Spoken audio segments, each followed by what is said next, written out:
Nagdeklara na ng state of calamity ang bayan ng Giwan sa Eastern Samar dahil sa tindi ng pinsala ng bagyong Tino. Pati sa Leyte, naramdaman ang hagupit ng bagyo. Live mula sa Tacloban, nasa frontline ng balitang yan, si Mon Gualvez. Mon, gaano kalawak ang pinsala dyan ng bagyong Tino?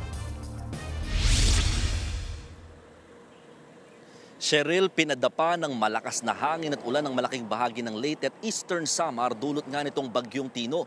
Kabilang na dyan ang bayan ng Giwan kung saan isolated pa rin ngayon ang mga islang sakop nito na labis na napinsala ng bagyo. Mga alas 9 na, di kami Santo Niño, Kinapondan, Makusog. Tila galit na galit ang hangin na may kasamang ulan ng manalasang bagyong Tino sa Kinapondan, Eastern Samar kagabi. Sa lakas ng ulan, halos mag-zero visibility sa lugar.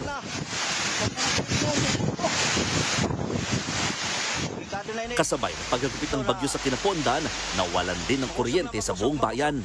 Kinaumagahan, tumambad na ang matinding pinsalang iniwan ng bagyo. Sa mga isla ng Suluan at Humunhon sa bayan ng Giwan, literal na pinadapa ng bagyo ang maraming bahay at gusali. Nagbagsakan din ang maraming puno at poste ng kuryente sa lugar. Ang covered court ngang ito halos wala nang matira matapos matuklap at liparin ng buong bubong. Kabaliktaran naman na nangyari sa bahay na ito sa Barangay Timala. Bubong na lang kasi ang makikita matapos bumigay ang pader ng tirahan. Nagkalat pa rito ang mga gamit na nadaganan ng mga bumigay na kahoy. Pati ang kusina sa katabing bahay at mga tanim nilang puno ng saging na wipe out lahat. Maswerte namang nakalikas ang pamilya ni Gregorio sa kalapit na tirahan. Ako kagabi, nakakatakot, mga bata nasa kwarto lang. Ako dito ko sa tinitignan ko yung ikot ba ng hangin. Parang ipo-ipo nga eh. Isinailalim na sa state of calamity ang buong bayan ng Giwan. Bukod kasi sa dami ng pinsala, isolated pa rin ngayon ang mga island barangay. Ang problema, maaaring maubos na raw ang mga naka-preposition na pagkain doon kapag hindi pa rin makakabiyahe rito ang mga sasakyang pandagat. Yung access going to the islands, hindi ganun kadali, kasi it's about 12 nautical miles from the mainland. So medyo maalong pa ngayon. Dapat po na by tomorrow makapag-deploy na kami ng additional support and assistance sa kanila.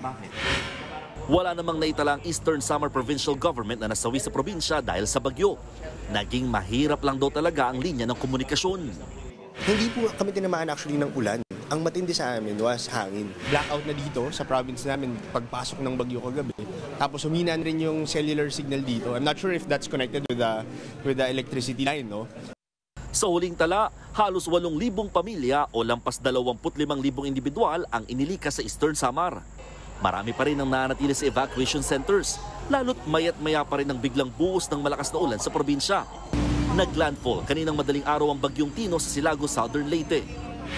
Sa kuwang ito, makikita kung gaano kalakas ang hangin na may kasama pang ulan. Natuklap na ang bubungan ng ilang bahay sa gitna ng pananalasa ng bagyo.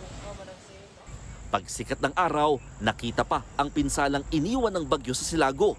Sira ang mga bahay at natumba ang mga puno at poste. Agad nagsagawa ng clearing operation sa lugar ang Philippine Army, LGU, barangay at mga volunteer. Cheryl, balik dito sa Tacloban City. Awa ng Diyos, manaka-anaka na lamang o paminsan-minsan na lamang nararanasan ang buhos ng ulan ngayong buong araw dito sa naturang lungsod. Pero bakas pa rin sa ilang kalsada dito ang ilang mga nagkalat na mga dahon, sanga o mga bahagi ng puno na nilipad at talagang tinangay dahil nga sa paghagupit ng malakas na hangin tumama rin dito sa Tacloban. Cheryl. Maraming salamat, Mon Gualvez. Mga kapatid, Cheryl Cosing po. Maging maalam at may pakialam sa mga napapanahong issue at headlines. Mag-follow at mag-subscribe na sa social media pages ng News 5.